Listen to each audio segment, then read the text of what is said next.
کیا اللہ عام انسان سے بات کر سکتا ہے؟ کیا حضرت مریم علیہ السلام اور حضرت موسیٰ علیہ السلام کی والدہ سے اللہ نے خود بات کی تھی؟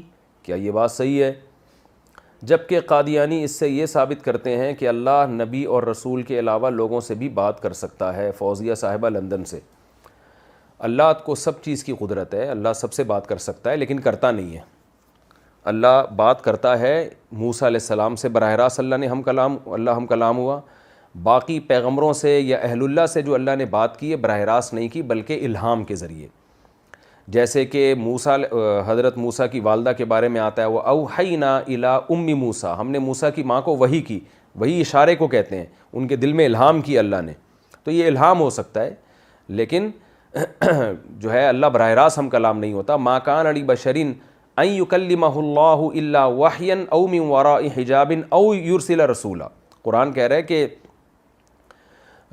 کسی بشر میں یہ مجال نہیں ہے کہ اللہ سے براہ راست ہم کلام ہو، الا یہ کہ اللہ وحی کرتے ہیں، یعنی دل میں القاء کر دیتے ہیں اس کے، او من وراء حجاب، یہ اللہ پردے کے پیچھے سے ہم کلام ہوتے ہیں، جیسے موسیٰ علیہ السلام سے اللہ ہم کلام ہوئے، براہ راست ہوئے لیکن پردے کے پیچھے سے۔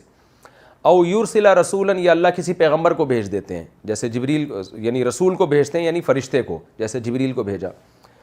تو یعنی الہام بھی ہو سکتا ہے، اور پیغمبروں پر جو القاء ہوتا ہے اس کو وحی کہا جاتا ہے، اور اہل اللہ پر جو پیغمبروں کے علاوہ پر جو الہام ہوتا ہے اس کو الہام کہتے ہیں، اس کو وحی سے تعبیر نہیں کیا جاتا۔ تو دونوں قسم کے الہام میں فرق یہ ہے کہ پیغمبر کا جو الہام ہے وہ قطعی اور یقینی ہے، وہ 100% اس کی علامت ہے کہ اللہ ہی کی طرف سے، اس میں شیطانی تصرف اور شیطانی دخل نہیں ہے، لہذا اس پر ایمان بھی واجب ہے اور اس کے خلاف جانے کی بھی اجازت نہیں ہے۔ لیکن اہل اللہ پر جو الہام ہوتا ہے وہ قطعی اور یقینی نہیں ہوتا، اس میں ولی اللہ کا یہ خیال ہوتا ہے کہ شاید یہ اللہ کی طرف سے الہام ہے، لیکن اس میں اس بات کا خطرہ بھی ہوتا ہے کہ شیطان کا تصرف بھی ہو سکتا ہے۔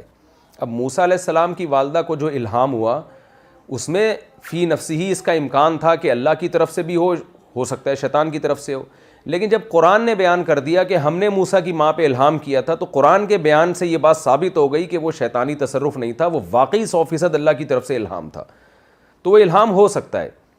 لیکن قادیانی گڑبڑ یہ کرتے ہیں کہ یہ جو ہے نا الہامات پر انہوں نے دین کی بنیاد رکھی ہوئی ہے۔ اب یہ بات ثابت کر دیتے ہیں کہ بھئی دیکھو قرآن و سنت سے ثابت ہے کہ اللہ نبی کے علاوہ بھی الہام ہوتا ہے، یعنی اللہ کی طرف سے، تو وہ فلاں پہ بھی الہام ہوا، فلاں پہ الہام سے یہ رپورٹ آئی، تو اٹھ پٹانگ میرے قادیانیوں سے واسطے پڑے ہیں، وہ ہر باطل چیز کو الہاموں سے ثابت کر رہے ہوتے ہیں۔ تو خوب سمجھ لیں، ولی اللہ پہ جب کوئی الہام ہوتا ہے تو وہ الہام دوسرے کے حق میں حجت نہیں ہوتا، وہ قطعی نص کی طرح نہیں ہوتا، اس میں غلطی کا امکان بھی ہوتا ہے، اس سے شریعت کا کوئی مسئلہ ثابت نہیں ہو سکتا۔ اس لیے اس الہام کے بارے میں شرعی حکم یہ ہے کہ اگر وہ قرآن و سنت کے بالکل مطابق ہے تو اس کو مان لینے میں کوئی حرج نہیں ہے، لیکن اگر قرآن و سنت سے وہ ثابت نہیں ہے یا اس کے خلاف ہے تو پھر اس الہام سے شرعی مسئلہ بالکل بھی ثابت نہیں ہوگا۔ شرعی مسائل کے لیے الہامات نہیں ہیں بلکہ قرآن اور سنت، اجماع اور قیاس، یہ 4 شرعی دلائل ہیں۔ الہام سے کوئی شرعی مسئلہ کبھی بھی ثابت نہیں ہو سکتا، کیونکہ الہام میں غلطی کا امکان ہوتا ہے۔ تو الہام ہو سکتا ہے ولی اللہ کو، لیکن وہ قطعی اور یقینی چیز نہیں ہے۔